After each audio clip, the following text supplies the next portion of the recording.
আচ্ছা রুম্পা, তুমি যে সবসময় বিনা কারণে আমার সাথে ঝগড়া করো, তোমার সমস্যাটা কি আমাকে বলবা? দেখো, গরমের ভিতর কাজ করতে করতে মাথা গরম হয়ে যায়, তাই তোমার সাথে ঝগড়া করি। তুমি কিছু মনে করো না। তাইলে এক কাজ করি, তোমার জন্য একটা এসি কিনে নিয়ে আসি, মাথা ঠান্ডা থাকবে, তাইলে আর ঝগড়া করতে হবে না। এসিতে তো শরীর ঠান্ডা করে, তো শরীর ঠান্ডা করে কি করব? দরকার তো কলিজা ঠান্ডা করা, তাই তোমার সাথে ঝগড়া করে কলিজা ঠান্ডা করি। আচ্ছা শোনো, পাশের বাড়ির যে টুম্পা ভাবি আছে ওরে তোমার কেমন লাগে? নিশ্চিত এর ভিতর কোনো ঘাপলা আছে, আমারে ফাঁসাবে। আরে কি হইলো বলো না কেন? চিড়িয়াখানায় ওই যে লেজ কাটা বান্দর আছে না, ঠিক সেই বান্দরের মতো লাগে। হ্যালো টুম্পা, এবার তো বিশ্বাস হইলো ওর কাছে তুই বান্দরের মতন লাগোস। হ্যালো। 1 মাস হয়ে গেছে বাপের বাড়ি রেখে গেছো, এর ভিতরে একটা ফোন দেওয়া জরুরি মনে করলা না? আমারে কি পাগলে কামড়াইছে, মৌমাছির চাকে ইটা মারবো? বাজে কথা বলবা না, আমি যদি এর ভিতর মরে যাইতাম তাইলে কি হইতো? কেন, আমি কি তোমাদের গোরস্থানের চাবি নিয়ে আইছি?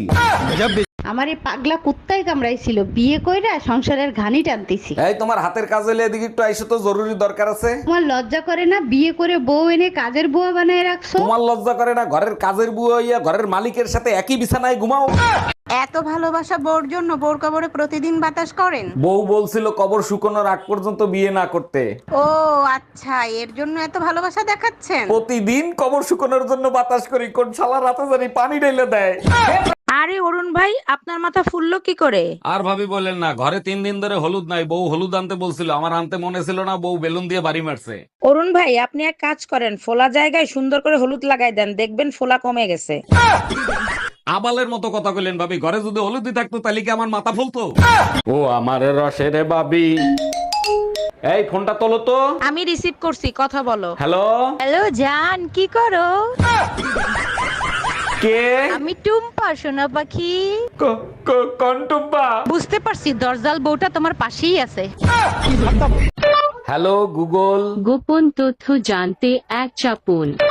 এখন আর মাঝরাতে ভাবির পায়ের নুপুরের আওয়াজ পাই না কেন? তোর ভাবি টের পেয়ে গেছে তুই তার জানালায় কান পেতে থাকিস।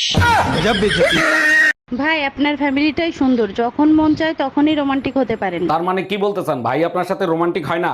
আপনার ভাই চেহারা দেখতে গেলেই মাস পার হয়ে যায়, রোমান্টিক কিভাবে হব? চেহারা না দেখেই 9টা বাচ্চা নিছেন, আর যদি চেহারা দেখতেন তাহলে তো গান্ধারি রেকর্ড ভেঙে দিতেন।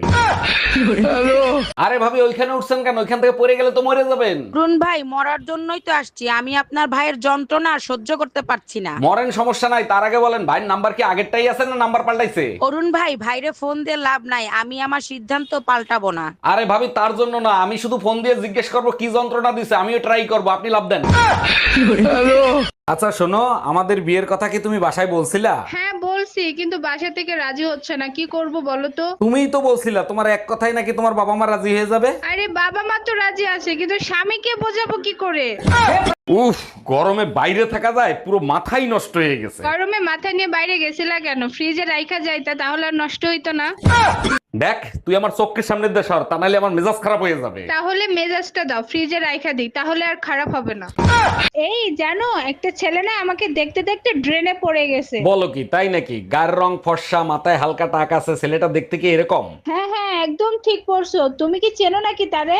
তুমি বাদে সবাই চেনে, ও মদ খায় প্রতিদিন ড্রেনে পড়েই থাকে।